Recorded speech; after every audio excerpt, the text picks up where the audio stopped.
വൈദ്യുതിയുടെ താപഫലങ്ങളെക്കുറിച്ചാണ് നമുക്കിന്ന് പഠിക്കാനുള്ളത്. അപ്പോൾ ചിത്രത്തിൽ കാണിച്ചിരിക്കുന്ന ഒരുപാട് ഉപകരണങ്ങൾ, അടുക്കളയിൽ ഉപയോഗിക്കുന്ന ഒരുപാട് ഉപകരണങ്ങൾ നമുക്ക് കാണാൻ കഴിയുന്നുണ്ട്. അതിൽ നമ്മൾ കാണുന്നതാണ്, ഒന്ന് മിക്സി കാണുന്നുണ്ട്, പിന്നെയോ ഓവൻ, മൈക്രോവേവ് ഓവൻ കാണുന്നുണ്ട്, ഹീറ്റർ ഇലക്ട്രിക് ഹീറ്റർ കാണുന്നുണ്ട്, ഇങ്ങനെയൊക്കെ കാണുന്നുണ്ട്. ഇവയെല്ലാം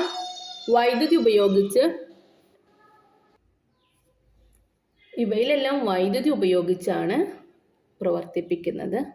എന്നാൽ വൈദ്യുതിയുടെ ഫലമായിട്ട് മറ്റ് രീതിയിലുള്ള ഉപയോഗമാണ് നമുക്ക് ലഭിക്കുന്നത്. ഇപ്പോൾ ഇതിൽ മിക്സി ആയിട്ട് നമ്മൾ ഉപയോഗിക്കുന്നത്, മിക്സിയിൽ എന്താണ് നടക്കുന്നത്, അതിൻ്റെ ബ്ലേഡുകൾ ഇങ്ങനെ കറങ്ങുന്നുണ്ടാവും അല്ലേ. ബ്ലേഡുകൾ കറങ്ങുന്നതിനെ നമുക്ക് എന്ത് പറയാം, യാന്ത്രിക ഊർജ്ജമാണ് ഇവിടെ ലഭിക്കുന്നത്, യാന്ത്രികോർജ്ജം. അപ്പോൾ യാന്ത്രികോർജ്ജമാണ് അവിടെ ആവശ്യമുള്ളത്. ഓവനിലാണെങ്കിലും എന്താണ്, ഹീറ്റാണ്. അപ്പോൾ അവിടെ താപോർജ്ജമാണ് ലഭിക്കുന്നത്, നമുക്ക് ലഭിക്കുന്നത് താപോർജ്ജമാണ്. ഇവിടെയോ ഹീറ്റർ ആണെങ്കിലും അവിടെ എന്താണ്, താപോർജ്ജം. ഇനി നമ്മുടെ ബൾബ്, നമ്മുടെ വീട്ടിൽ ഉപയോഗിക്കുന്ന ഇലക്ട്രിക് ബൾബിൽ നമുക്ക് ബൾബിൽ നിന്ന് നമുക്ക് ലഭിക്കുന്നത് എന്താണ്, പ്രകാശോർജ്ജമാണ് അല്ലേ. അങ്ങനെ വൈദ്യുതി ഉപയോഗിക്കുമ്പോൾ വ്യത്യസ്തമായിട്ടുള്ള ഊർജ്ജം നമുക്ക് ലഭിക്കുന്നുണ്ട്. അതുകൊണ്ട് തന്നെ ഇവിടെ എന്താ നടക്കുന്നത്, ഊർജ്ജം മാറ്റപ്പെടുന്നു. നമ്മളിവിടെ ഉപയോഗിക്കുന്ന ഊർജ്ജം ഏതാണ്, വൈദ്യുതോർജ്ജമാണ്. ഇവിടെ എല്ലാം മുഴുവനായിട്ട് നമ്മൾ ഉപയോഗിക്കുന്ന, ഇങ്ങോട്ട് കൊടുക്കുന്ന ഊർജ്ജം എന്താണ്, വൈദ്യുതോർജ്ജമാണ്. അപ്പോൾ വൈദ്യുതോർജ്ജം ഇവിടെ എല്ലാം ഏതൊരു വ്യത്യസ്തമായിട്ടുള്ള ഊർജ്ജ രൂപത്തിലോട്ട് മാറ്റപ്പെടുന്നുണ്ട്. നമ്മൾ 9ാം ക്ലാസ്സിൽ ചാപ്റ്ററിൽ പഠിച്ചിട്ടുണ്ട് ഊർജ സംരക്ഷണ നിയമം. ഊർജ സംരക്ഷണ നിയമത്തിൽ എന്താണ് പറയുന്നത്, ഊർജം ഒരിക്കലും നശിപ്പിക്കപ്പെടുകയോ പുതുതായിട്ട് നിർമ്മിക്കപ്പെടുകയോ ചെയ്യുന്നില്ല. പക്ഷെ എന്തുണ്ട്, അതിനെ ഒരു രൂപത്തിൽ നിന്ന് മറ്റൊരു രൂപത്തിലോട്ട് മാറ്റാൻ കഴിയുന്നു. അത് തന്നെയാണ് ഇവിടെ കാണിച്ചിട്ടുള്ളത്. വൈദ്യുതോർജ്ജം മറ്റൊരു രൂപത്തിലോട്ട് മാറ്റപ്പെടുകയാണ് ചെയ്തത്. എന്നാൽ നമുക്ക് ഈ ചാപ്റ്ററിൽ പഠിക്കാനുള്ളത് എങ്ങനെയാണ് വൈദ്യുതോർജ്ജം താപോർജ്ജമായിട്ട് മാറ്റപ്പെടുന്നത് എന്നാണ്. വൈദ്യുതോർജ്ജം താപോർജ്ജമായിട്ട് മാറ്റപ്പെടുന്നതിൻ്റെ എക്സാമ്പിൾസും അതിൻ്റെ സമവാക്യങ്ങളും എല്ലാമാണ് ഈ ചാപ്റ്ററിൽ നമുക്ക് പഠിക്കാനുള്ളത്. ഇനി ചിത്രത്തിൽ കാണിച്ചിരിക്കുന്ന ഡയഗ്രാം ശ്രദ്ധിക്കാം.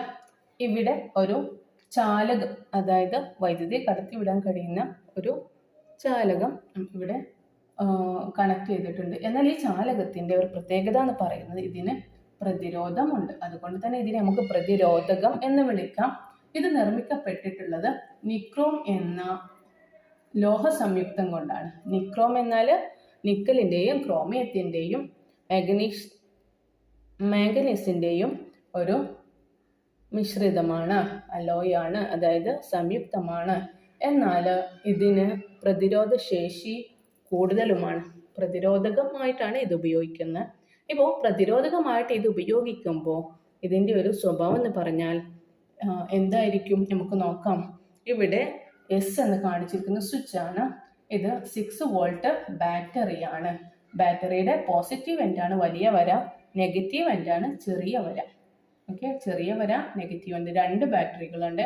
അങ്ങനെയാണ് 6 വോൾട്ട് ബാറ്ററി ഇവിടെ കാണിച്ചിട്ടുള്ളത്. ഇനി ഇതിൽ ഈ സ്വിച്ച് ഇവിടെ ഓൺ ചെയ്യുന്ന സമയത്ത് എന്ത് സംഭവിക്കുന്നു, പോസിറ്റീവ് എൻഡിൽ നിന്നും നെഗറ്റീവ് എൻഡിലേക്ക് എന്ന പോലെ സർക്യൂട്ടിലൂടെ എന്ത് ചെയ്യുന്നു, വൈദ്യുതി ഇങ്ങനെ പ്രവഹിക്കും. സർക്യൂട്ട് കംപ്ലീറ്റ് ആയിക്കൊണ്ട് വൈദ്യുതി പ്രവഹിക്കും. ഇങ്ങനെ വൈദ്യുതി പ്രവഹിക്കുന്ന സമയത്ത് നിക്രോം കമ്പിയിലൂടെ വൈദ്യുതി പ്രവഹിക്കുമ്പോൾ എന്ത് സംഭവിക്കുന്നു, അതിൻ്റെ ഉയർന്ന പ്രതിരോധം കാരണം എന്ത് ചെയ്യുന്നു, ഈ നിക്രോം എന്ന കമ്പിയിൽ എന്ത് സംഭവിക്കും, താപം ഉണ്ടാകാൻ തുടങ്ങും. താപോർജ്ജം ഉൽപ്പാദിപ്പിക്കപ്പെടുന്നു. എവിടെ, ഈ നിക്രോം എന്ന പ്രതിരോധകത്തിൽ. അപ്പോൾ അതിൻ്റെ കാര്യങ്ങൾ നമുക്ക് കൂടുതലായിട്ട് പഠിക്കാം. ഇനി അടുത്ത ഡയഗ്രാം ശ്രദ്ധിക്കൂ. ഇവിടെ ഒരു പ്രതിരോധകം 6 കണക്ട് ചെയ്തിട്ടുണ്ട്. സർക്യൂട്ടിൽ പ്രതിരോധകം 6 കണക്ട് ചെയ്യുന്നു.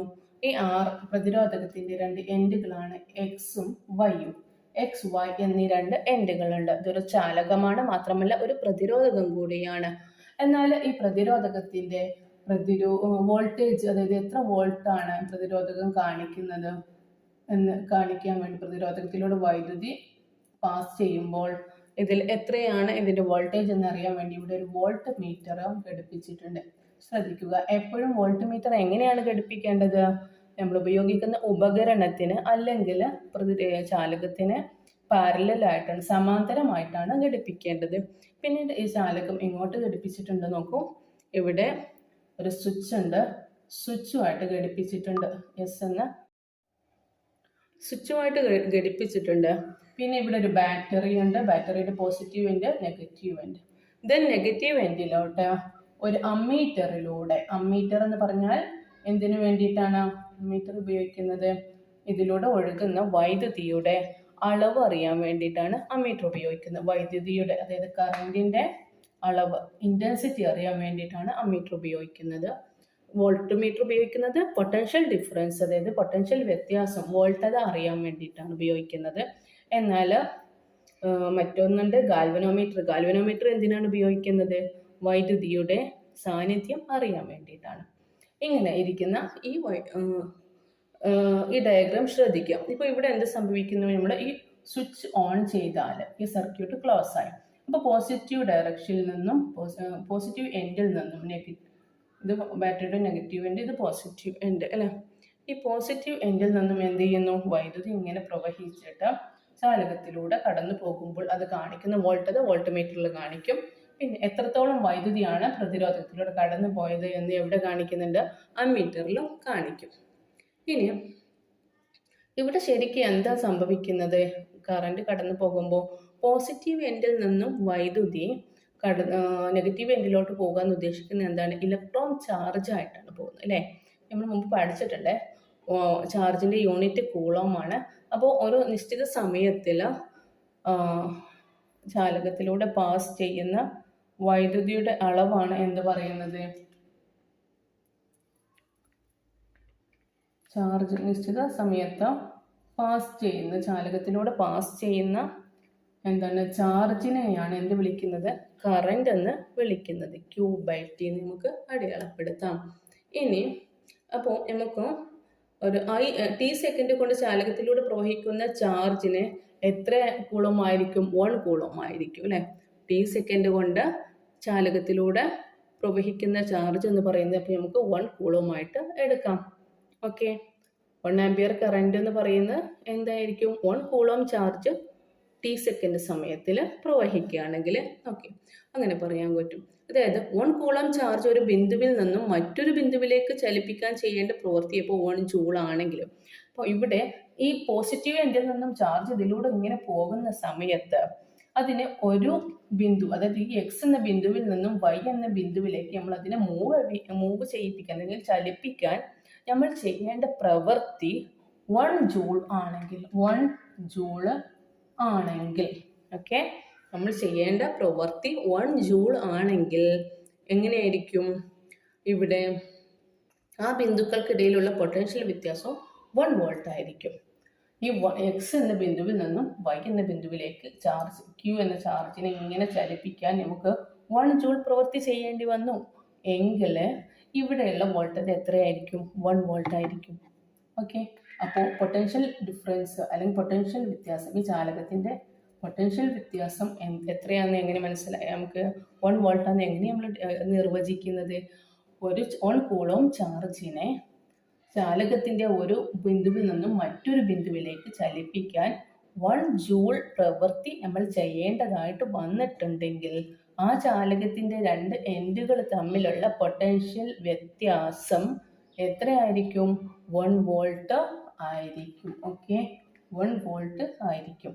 അതായത് 1 കൂളോം ചാർജിനെ ചാലകത്തിൻ്റെ ഒരു ബിന്ദുവിൽ നിന്നും മറ്റൊരു ബിന്ദുവിലേക്ക് ചലിപ്പിക്കാൻ 1 ജൂൾ പ്രവൃത്തി ചെയ്യേണ്ടി വന്നാൽ ആ ചാലകത്തിൻ്റെ ആ 2 ബിന്ദുക്കൾക്കിടയിലുള്ള പൊട്ടൻഷ്യൽ വ്യത്യാസം 1 വോൾട്ട് ആയിരിക്കും. അപ്പോൾ ഇത് വെച്ചിട്ടാണ് നമ്മൾ താപോർജ്ജത്തിൻ്റെ ഇക്വേഷൻ ഡെവലപ്പ് ചെയ്യാൻ പോകുന്നത്. ഇപ്പോൾ കാര്യം ഓക്കെ ആണല്ലോ. ഞാനിതൊന്ന് മായ്ച്ചിട്ട് ഇക്വേഷൻ ഡെവലപ്പ് ചെയ്യാം. ഓക്കെ, അപ്പോൾ 1 കൂളോം ചാർജ്, നമ്മൾ എന്തൊക്കെയാണ് പറഞ്ഞത്? 1 കൂളോം ചാർജ്. ഓക്കെ, 1 ഒരു ബിന്ദുവിൽ നിന്ന് മറ്റൊരു ബിന്ദുവിലേക്ക് ചലിപ്പിക്കാൻ എത്ര പ്രവൃത്തി ചെയ്യേണ്ടി വന്നത്? 1 ജൂള് പ്രവൃത്തി ചെയ്യേണ്ടി വന്നു അല്ലേ? 1 ജൂള് പ്രവൃത്തി ചെയ്യേണ്ടി വന്നു. അത് ഞാൻ ഇവിടെ എഴുതുന്നു കേട്ടോ.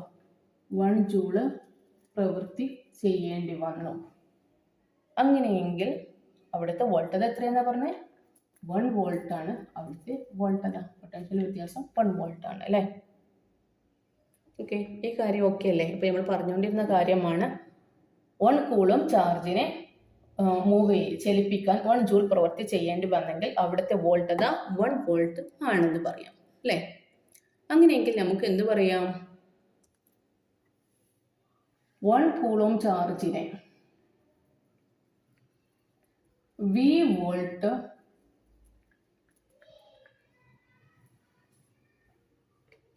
വോൾട്ട് പൊട്ടൻഷ്യൽ വ്യത്യാസമുള്ള ഒരു ചാലകത്തിലൂടെ ചലിപ്പിക്കാൻ എത്ര പ്രവൃത്തി ചെയ്യാം?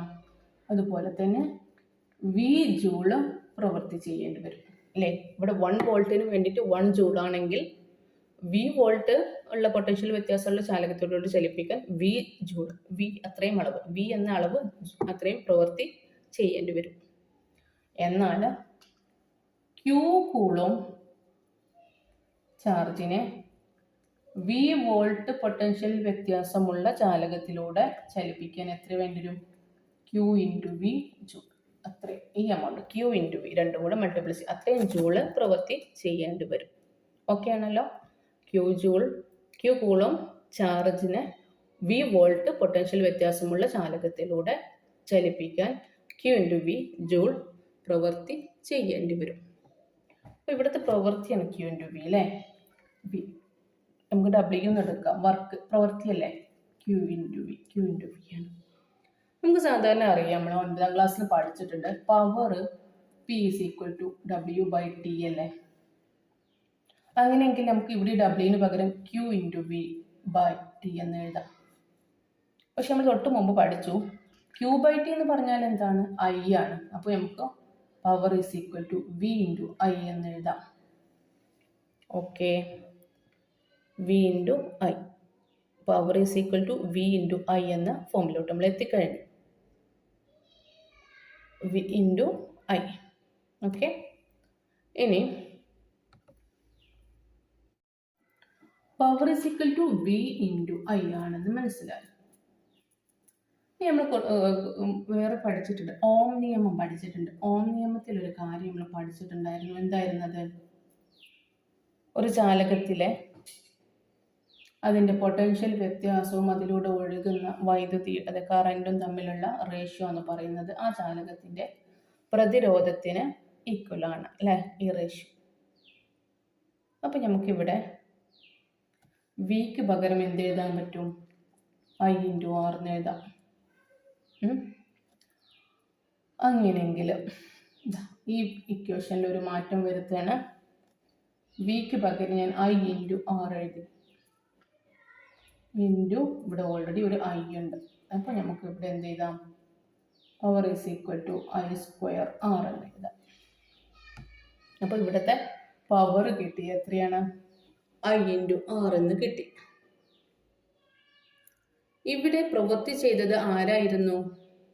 പ്രവൃത്തി ചെയ്തത് ആരാണ്? ബാറ്ററിയാണ്. ബാറ്ററി ചാർജ് നൽകിയപ്പോഴാണ് അവിടെ പ്രവൃത്തി നടന്നത് അല്ലേ? ഇവിടുത്തെ പ്രവൃത്തി, അപ്പോൾ നമുക്ക് എന്ത് പറയാൻ പറ്റും? T സെക്കൻഡ് കൊണ്ട് ബാറ്ററി സർക്യൂട്ടിൽ നൽകിയ ഊർജം അപ്പോൾ എത്രയായിരിക്കും? T സെക്കൻഡ് കൊണ്ട്. ഇതാണ് ബാറ്ററിയുടെ പവർ എങ്കിൽ ഓക്കെ, T സെക്കൻഡ് കൊണ്ട് നൽകുന്ന ഊർജം എന്ന് പറയുന്നത് എന്താണ്? പവർ × T ആണ്. അപ്പോൾ നമുക്ക് എന്ത് എഴുതാം? ഇവിടെ VIT എന്ന് എഴുതാം. അല്ലെങ്കിൽ VIക്ക് പകരം നമ്മൾ വേറെ കണ്ടെത്തി, എന്താണ്? I² R × T.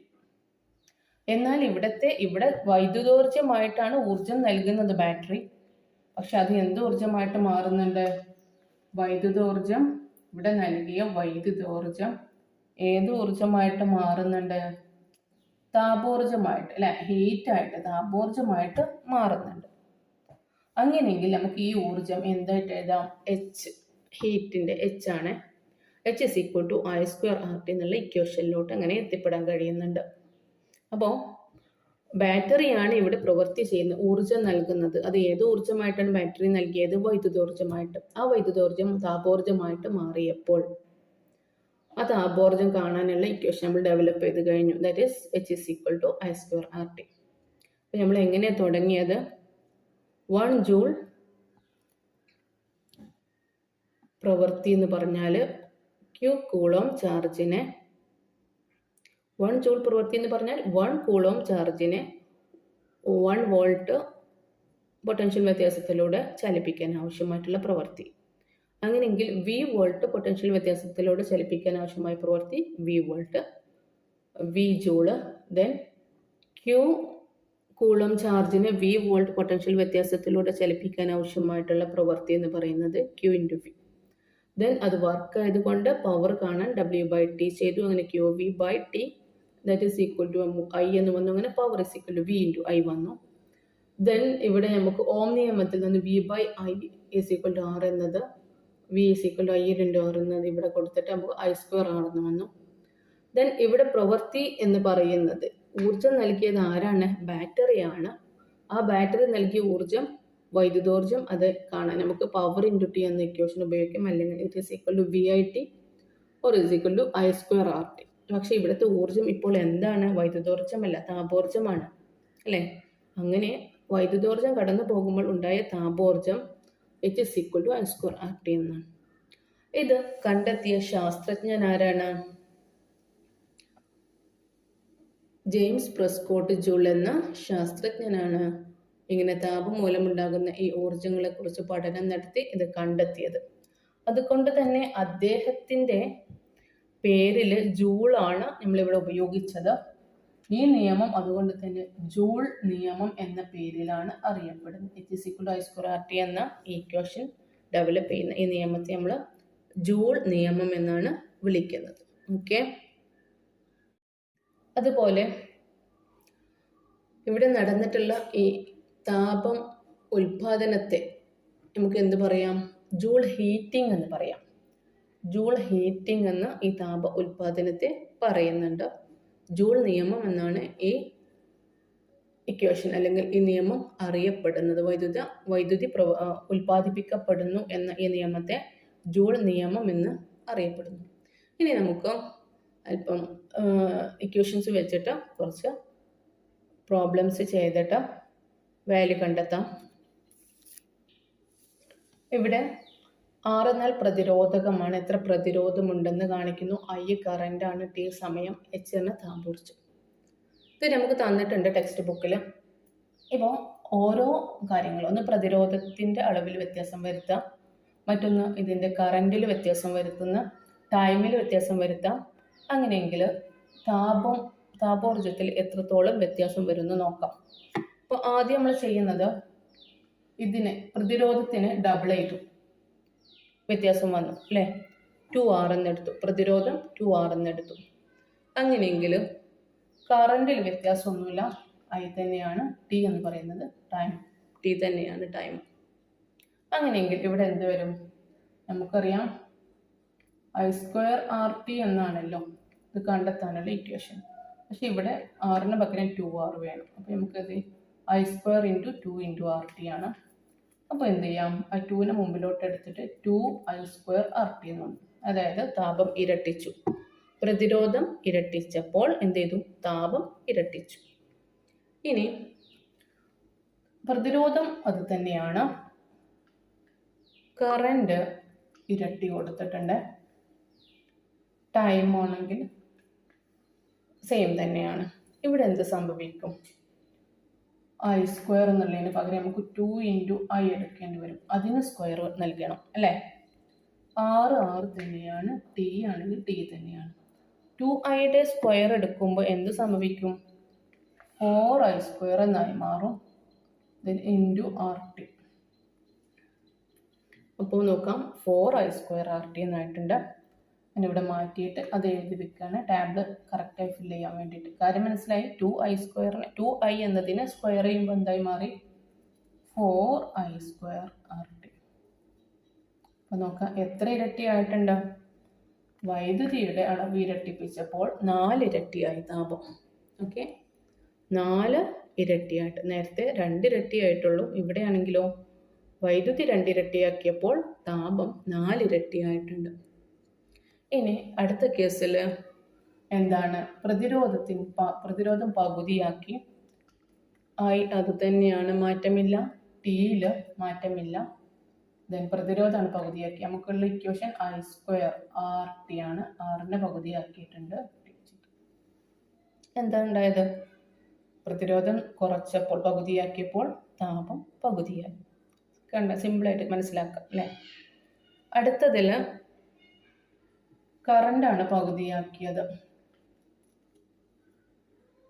ടി അത് തന്നെ. ഇവിടെ i² എന്നുള്ളതിന് പകരം i/2² നൽകണം, RT നൽകണം. ഓക്കെ, i/2² എന്ന് പറയുമ്പോൾ എന്ത് വരും? i²/4 × RT. എന്തായി മാറി? പകുതിയല്ല, പകുതിയുടെ പകുതിയായി മാറി അല്ലേ? അതായത് 1/4 മാറി. താപം 1/4 മാറി. ഇവിടെ താപം എന്തായി? 4/1 മാറി, പകുതിയല്ല അല്ലേ? അപ്പോൾ വൈദ്യുതിയുടെ കറണ്ടിലുള്ള വ്യത്യാസമാണ് വലിയ വ്യത്യാസം വരുത്തുന്നത്. ഇരട്ടിയായപ്പോൾ 4 ഇരട്ടിയായി, പകുതിയായപ്പോൾ 4/1 മാറി താപോർജ്ജം. ഇനി ടൈമിലുള്ള വ്യത്യാസം ചെയ്തു നോക്കാം. പ്രതിരോധം R തന്നെയാണ്, കറണ്ട് I തന്നെയാണ്. T ഡബിൾ ചെയ്താൽ എന്ത് സംഭവിക്കും? i² R × 2T അല്ലേ? ഒന്നുമില്ല, ഇരട്ടിക്കും. ഓക്കെ അല്ലേ? നേരത്തെ പറഞ്ഞ പോലെ തന്നെയാണ്. അതുപോലെ T പകുതിയാക്കിയാലും എന്ത് തന്നെയാവും? പ്രതിരോധത്തിൽ നടത്തിയ അതേ സംഭവം തന്നെയാണ് വരുന്നത് അല്ലേ? എന്ത് ചെയ്യും? i² R × T/2. ടൈം പകുതിയാക്കിയാൽ താപവും പകുതിയാവും. അപ്പോൾ പ്രതിരോധം, കറണ്ട്, സമയം ഇവയിലുള്ള വ്യത്യാസം, അതായത് ഇരട്ടിക്കലും പകുതിയാക്കലും, എത്രത്തോളം ഇതിനെ മാറ്റം വരുത്തി നമുക്ക് മനസ്സിലായല്ലോ. ഇവിടെ 2 മടങ്ങായി, ഇവിടെ 4 മടങ്ങായി, ഇവിടെ എന്താണ്? പകുതിയായി, ഇവിടെ 1/4 ആയി, ഇവിടെയാണെങ്കിലോ 2 മടങ്ങ്, ഇവിടെ പകുതിയായി. അപ്പോൾ ഇത്രയും വ്യത്യാസം വരുന്നുണ്ട്. ഓക്കെ, അപ്പോൾ ഇനി അടുത്ത വീഡിയോയിൽ ബാക്കി ഭാഗങ്ങൾ കാണാം. ഓക്കെ, ചാനൽ സബ്സ്ക്രൈബ് ചെയ്യാൻ മറക്കരുത്.